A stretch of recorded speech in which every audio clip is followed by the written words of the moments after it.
What's up, guys? Welcome back to Burn the Ship, the podcast that inspires entrepreneurs to go all in on their business. And today we have on two wonderful guests, Karen and Troy. Thank you so much for coming in today. Well, thank you for having us. I'm happy to be here. Yeah, thank you. So what is your business? So we are Metro Productions and Karen Images. And what we do is we help businesses tell their story.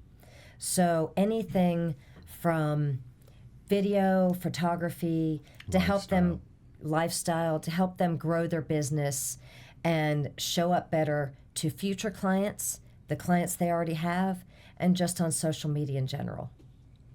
Awesome. So how did you guys get started into this? I know that you guys are married, right? Yes. Congrats. High school sweethearts. We're coming on 30? How many years? We're been married 30 years, together 39 years. So that's amazing. So you guys created this company together. How did you develop that? What did you guys do before you started this business? So basically in high school, I sort of fell in love with photography and decided that was what I wanted to do. So I went to college and took photography courses in college. When I got out, I was working for another company, and Troy at the time was in college for printing. So he used to do print management, things like that. And so he decided that he wanted to start his own business. And so he was sort of the, what would you call it, the middle person. I was doing project management for print collateral campaigns. So if somebody needed sales sheets in a pocket folder or an annual report or any of that, we would offer project management of the entire project, bring in copywriters, illustrators, photographers, and so forth, and be the one contact that the client would work with to manage all of those other assets and bring them together into a finished product. And that's sort of where I came into play. I was working for someone else, and then his clients started needing photography, so he would hand those over to me, and it ended up sooner than later that I had enough clients that I could quit my current job and start our own business together.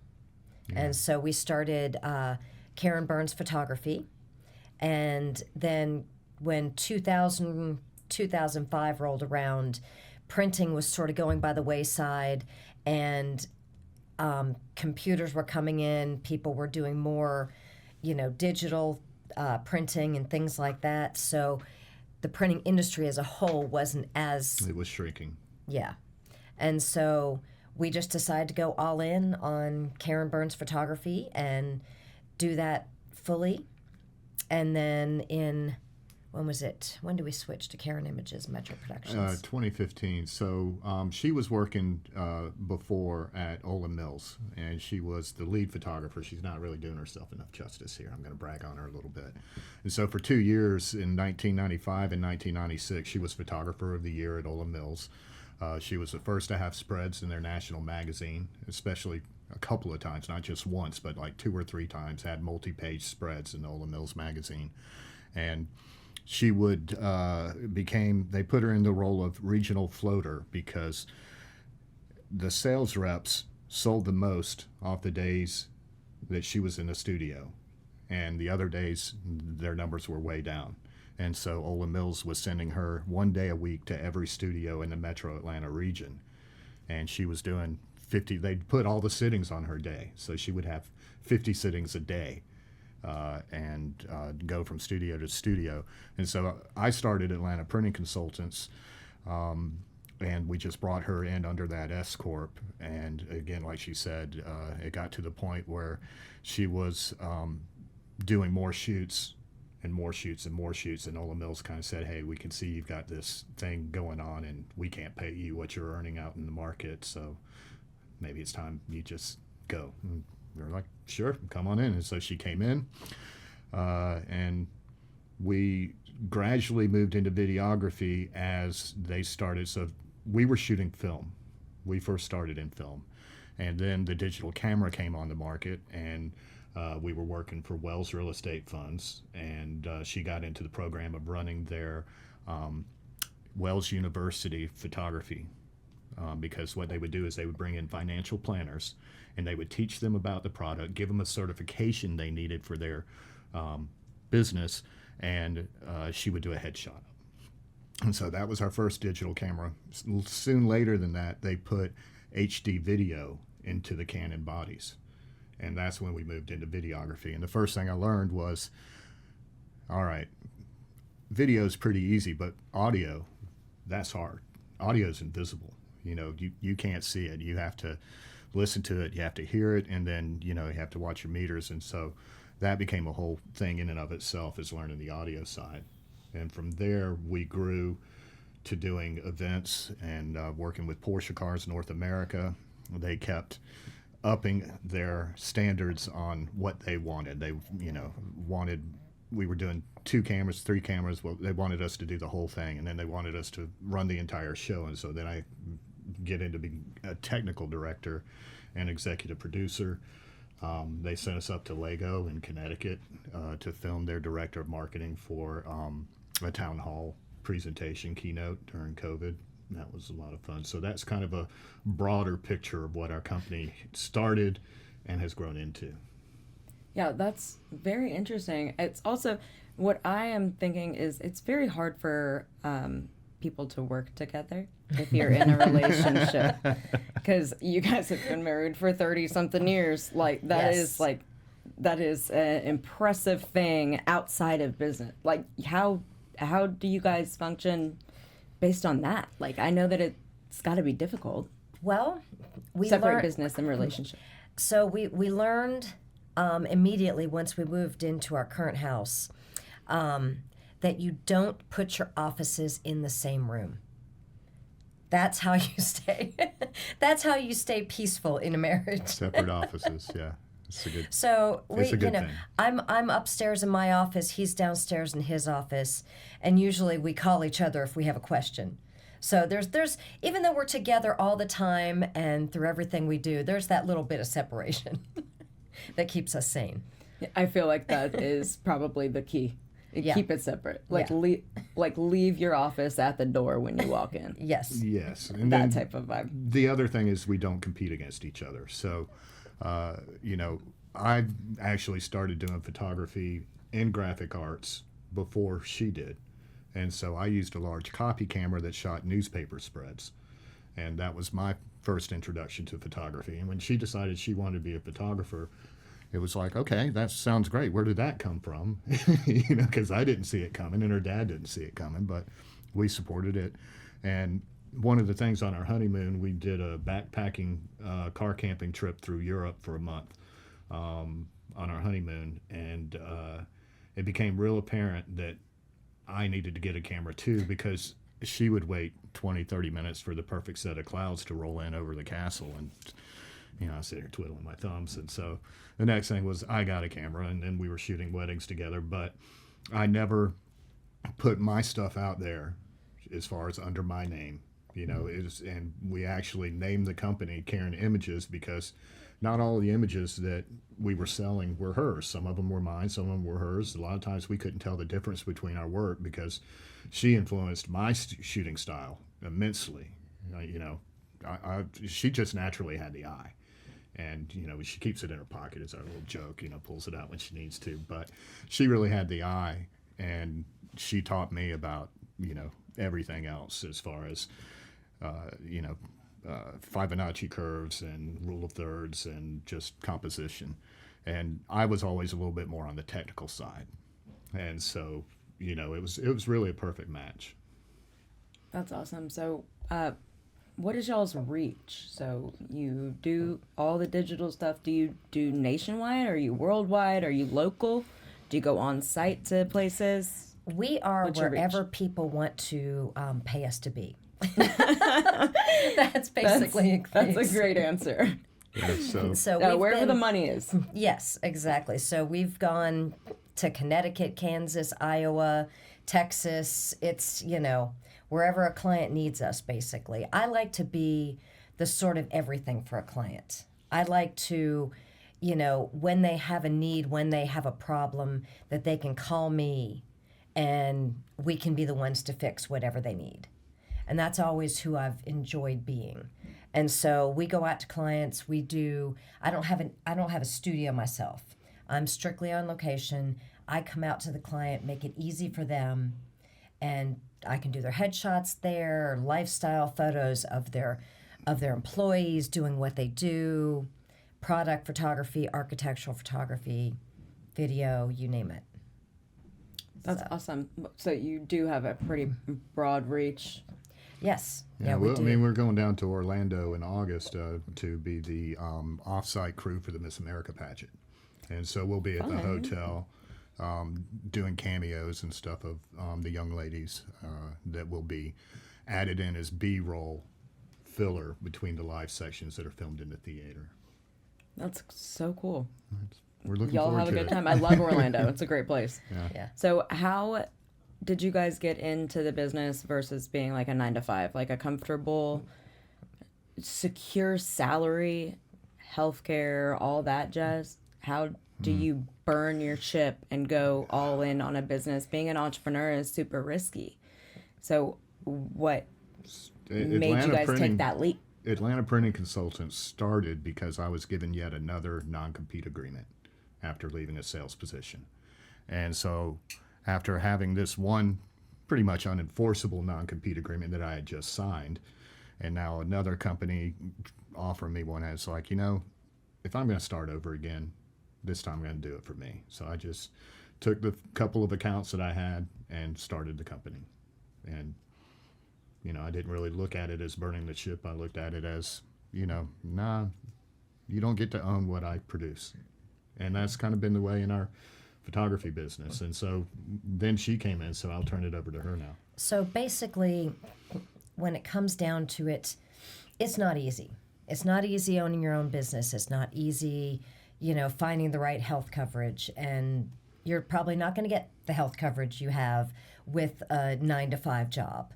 But it's worth it if you have a passion and you really love what you do and you just want out of the drudge of what you're currently doing that's not giving you the fulfillment.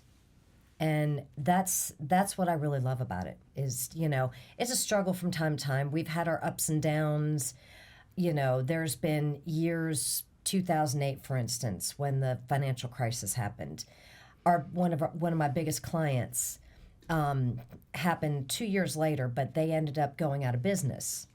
And so I ended up having to restructure what I do and look for more clients again. And at that point, when I started the business, I was mainly doing weddings, private sittings, things like that. And when about 2008 rolled in, I decided, forget that. I'm getting out of that and going into strictly B2B and working with businesses to create what they need. And it's been great ever since. It's, really become a huge passion of mine. Architecture is also a passion of mine to photograph. And so it's just mainly about finding your niche and what you love to do. And the biggest thing with owning your own business is realizing that it doesn't so much matter how great you are at what you do. It matters how great of a salesperson you are. And you have to know how to sell.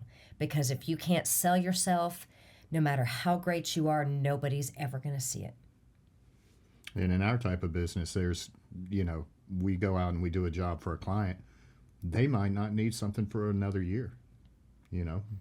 It's rare that you find that client who needs you every week or every other week. If they need that much creative stuff, they're typically going to in-house it. And so, it's the most important aspect, I think, of being an entrepreneur is being able to sell. Yeah. I agree with her 100%. Yeah, that is. I'll preach that until the day I die. Like, you're not selling a product, you're selling yourself. Yes. Mm-hmm. People want to do business. There's 1,000 real estate agents. There's 1,000 financial agents. Like, There's 1,000 photographers, yeah. Yeah, you're not signing up, like, for their product. You're signing up because you like them and you want to do business with them. Exactly. So it is essentially just selling yourself. And going into that, what do you guys think separates y'all from other businesses that do the same thing that you do? Basically, overall, I think it's the concern and the customer service. I strive I strive on, giving my best to my clients, giving the best customer service, understanding their needs, learning about them, sitting down with them ahead of time, getting to know what they want out of this, what their goals are, and what they're expecting to see. And I like to sort of, my clients turn into family in a way that they know me, they trust me, they know in a heartbeat they can call me and I will be there the next day to help them out in any way. And I would say, probably our ideal client is an experienced media buyer, because they understand the value and they can see the quality. And so that's a person that, is looking for high quality content, professional professionalism in dress, professionalism in working with people.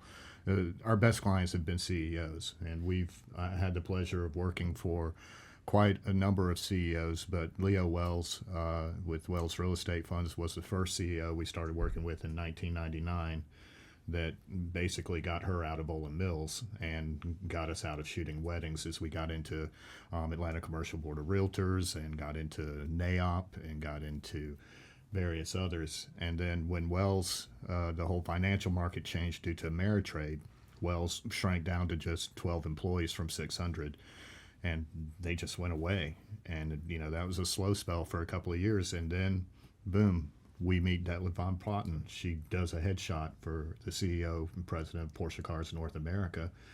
We're having a great conversation and laughing, and next thing you know, it's another 9 years working for Porsche. And they really challenged me, and as far as upping what I was able to do. And, I kind of say, like, I was trained to do what I do by Porsche because I was. And, it was a high expectation. And, but we never failed to show. Everything we delivered, they loved. And it was a fantastic ride. But now their challenges have got them where they're doing more of the insourcing thing. And so, we're back hitting the bricks and getting out and selling. And so we really appreciate the opportunity to be on your podcast. Thank you. Yeah, absolutely. And that is the biggest thing, is just building relationships. And that is essentially why we have the podcast. We just want to help other people and, build those stepping stones to us being referral partners. If it's clients, referral partners, whatever, we just want to help the community and help local business owners do what they're supposed to do and get their name out there. So if you guys were not doing this, if money wasn't a thing, like you had all the money in the world, what would you guys do outside of this? Basically, I think I would shoot for free. I'd travel. We'd do more travel around the world, back to Europe to see our friends, to other parts of the world that we haven't been to, and just shoot art. That's still one of my biggest passions. For a good while, we were renting my art to movies and TV shows and so forth. So that was a fun thing to do. Yeah, it's called cleared art because films, they everything must be free of copyright restrictions. And because we were the creators, we owned the copyright, so we could clear the art for film, and that's what it's actually called. It's cleared art. What I would do is I would go back and start producing La Culture du Bas again. It was a wine show on the culture of the French wine regions. And so back in 2014, I hired a director who became a mentor of mine, Gary Steele, and Detlef von Platen gave us a Panamera for 9 days in France. And so we picked the car up from Porsche France. We crammed all this gear into that Panamera in the back seat and in the trunk, and there's no space in the trunk. And so it's packed up all the way to the door, and poor Gary's like pressed up against the window for 9 days in the back seat of the Panamera. And we we started in the Champagne region and then went down into Burgundy and into Chablis, and just, it was absolutely amazing. Just the architecture, the wine, the caves. And the people were absolutely fantastic. And one thing about the Champagne region is they love Americans. They love the American military. They love veterans because of World War One and the historic valor that our Marine Corps did, like at the Battle of Belleau Wood or various other areas. So there's several war memorials in the Champagne region, especially Chateau Thierry, and it's just really a beautiful lifestyle there. You know, I'd move there in a heartbeat if I could afford an apartment. You know, gosh knows. I mean, I'm sure we could find some alley, some street we could, but you know. Yeah, that's awesome. That's like when I asked that question to our guests, my head, I'm like, if you don't say travel, you're crazy. It should be travel. You want to experience the entire world, and that is so cool that you guys had the opportunity to do that. And hopefully you'll get to the point where you guys can just do that all the time. That would be fabulous. Mm-hmm. So if somebody wants to reach out to you guys and use you, where can they reach you at? Website, Instagram, TikTok, phone number? Lay it all out. Our website is KarenImages.com. You can reach me at my email, which is Karen@KarenBurns, BURNS, photography.com. Or you can also reach Troy at kbphoto@KarenImages.com. You can call us 404-431-4390. Yeah, and then if you want to look at the production side, there's Metro Productions, and that website is metroproductionsatl.com. We're also partnered with a production house, one of the best in the city, Event Production Services, and Scott Whitfield.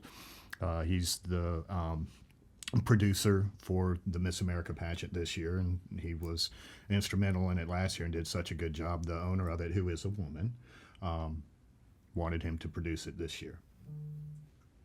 And then, of course, LinkedIn. So LinkedIn, Yes. Karen Burns and Troy Burns. And we spend a lot of time on LinkedIn. We do as well. So the last thing that I'm going to ask you, we like to have the guest give the final word. What is something inspirational that our guests can use from you guys? So I guess for me, it's get out of your head. Everybody has that little person inside their head that says the meanest, nastiest things to them that you would never let anybody else say to you. You would never take that from anybody else. But yet you do that to yourself all the time.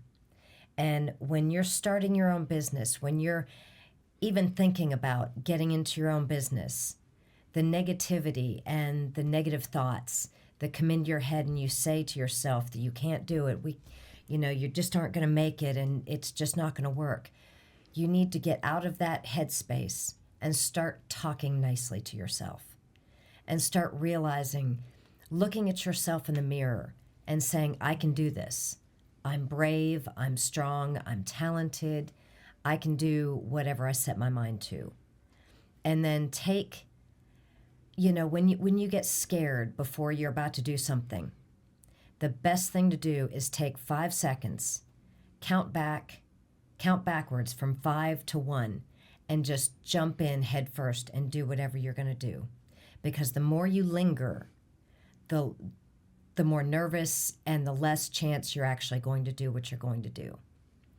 So 5-second rule, 5, 4, 3, 2, 1, and just do it. So those are my words of wisdom. That's great. What about you, Troy?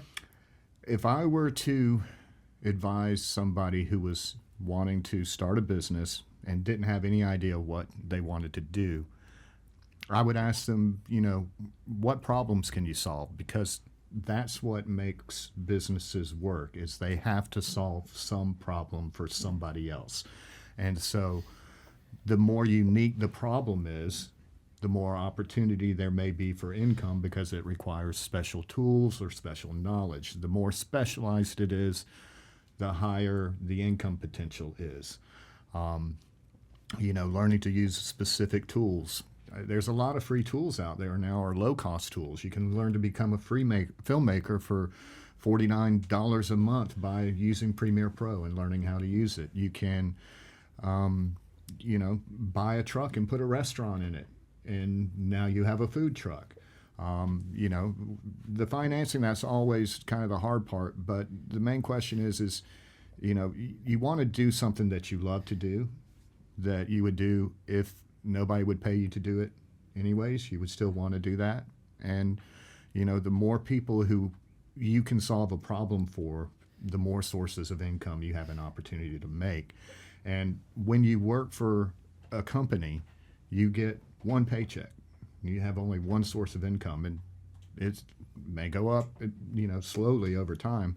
But when you work for yourself, you have an unlimited opportunity of paychecks. If you can sell, if people want your service, if people need your solutions, you have unlimited paychecks. And one other thing I just thought about that I think is a good thing to think about when you're looking for clients and when you're looking for new clients, it's always good to know whatever field you're going into, what is your client's pain point? What is their big problem? What is the problem that you are going to solve for them and help them with? Because to know their pain point is to be able to get in front of them and have them, feel good about what you're going to do, because they know you know what their problem is and what their pain point is, and that you're going to solve it. Yeah, that is crazy that you said that, because I was thinking about it earlier. My boss constantly says, you don't go to the doctor and just them give you a prescription. You have to press until it hurts. You have to know the problem before you're able to do anything. Exactly. And that is how most people should look at, it's how everybody should look at business. And, yes. You don't want to just prescribe someone something random if it's not going to help them. You have to know the problem to give the solution. So that's awesome that you guys are, thinking about that. Yeah. Because a lot of people don't. It's important to know exactly what they want and give them what they want, and don't sell them a bunch of stuff that they're never going to need. And then they feel like they've been taken because they have all this stuff that they have no use for, because, So. Yeah, well, that's awesome. That definitely separates you guys from a lot of other photographers and people that work in the tech space. That is very different from most people. So that's a great reason to use you guys, because you're not just going to put out some BS. No. You want to genuinely help the people that you're with. What we produce is our brand, and we value our brand, and so we do our best to only show what we're proud to show. And typically that's 5 stages above our clients' expectations. Thank you guys so much for coming in today. I really appreciate you guys. Thank you. Thank you. And y'all, one more time for the audience, tell us where we can contact you at. Karen Images, KarenImages.com. Metro Productions, MetroProductionsATL.com. Thank you so much. It's been so much fun. Yes. Great. we Thank you really guys enjoyed it. so much for coming in. And y'all hit them up. You probably will need it at some point for a business. So thank you guys.